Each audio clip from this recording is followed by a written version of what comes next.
As an artist, I used to really struggle with picking colors, color palettes. I would basically ruin my paintings, or in the good scenario, I would have paintings that all looked the same because I just couldn't figure out how to pick my colors, and I would stick to all the same safe ones.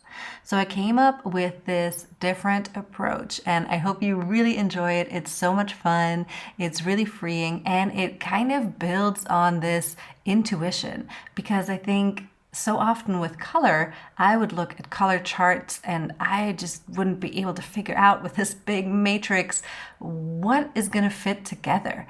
But this way, it's going to be really easy to see it have like it's not just intuition, but it's something very physical that you can touch and mix and match and use to create beautiful color palettes without having to spend all too much time at the beginning focused on learning color theory. So grab your paints, grab your water and your watercolor paper and your favorite little brush or big brush. And while you do all that, I'm going to explain what exactly the process is.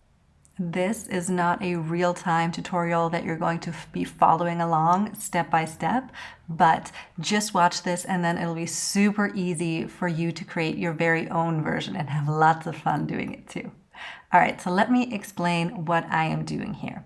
I have aligned all the paints that I want to swatch along the top of my paper. I make sure I keep them in the order that I am now painting with, so I can match each little painting with the color right below it.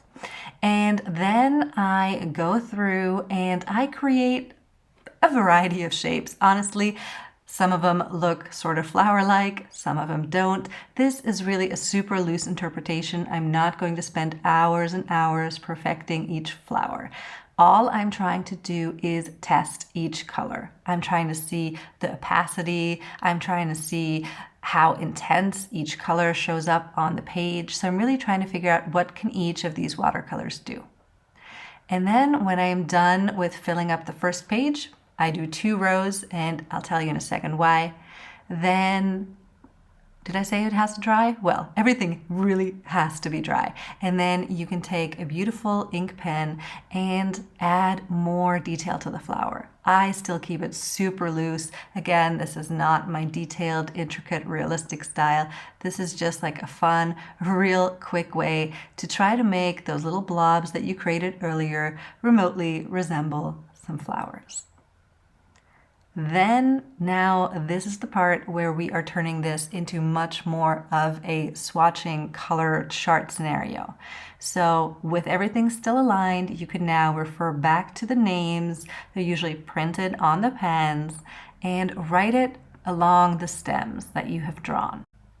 Oh, and the reason that I'm doing these 2 rows is so that I have room for the stems.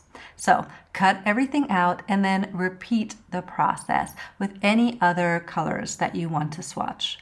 I am moving on to some of my greens and blues and purples, and of course I'm going to make that look like greenery, because that's going to be a super cute combination at the end that really helps you move out of this theory of color into something that you know, which is what a flower bouquet looks like. So continue creating random marks. You can create these as loosely as you want, as detailed and intricate as you want, but don't put too much pressure on this exercise. You can do a little bit of dabbing into the wet on wet technique, whatever floats your boat. Go back over with your ink once everything has dried, and cut everything out again.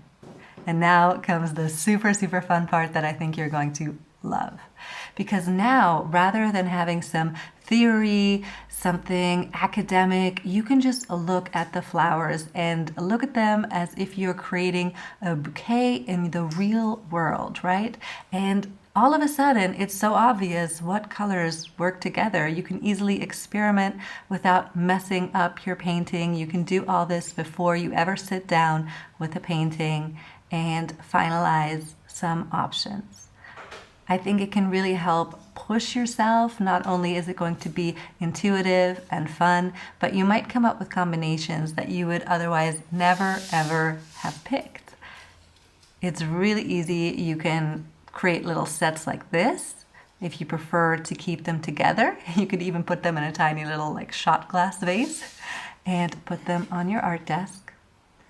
Or you can just use this as practice and put everything back into a little box or a glass until you truly need to pick one palette for a new painting, and then you can always start with this new exercise. I would love to hear what you think. For me, this was kind of revolutionary in that it really, I don't know, can I say healed me of the problem that I was having with color. I feel so much more capable now and so much, just like I'm having so much more fun with it. And I hope that happens for you as well, that it's not this difficult thing that brings you pressure, but that it's a really, really fun exercise and you can mix and match and just without understanding the why, be able to see, hey, yeah, this is gonna work together. These colors don't look good together, and walk away with some really beautiful paintings because of your color choice. Because color, I hate to say it, but kind of makes or breaks your paintings. By the way, of course, you can expand on all these flowers and leaves by mixing the colors that you swatched in that first iteration. So this can be much more interesting if you add that as well, because so often we don't use colors just right out of the pan or out of the tube. Let me know what you think and enjoy my playlist here of tons of floral watercolor tutorials for beginners.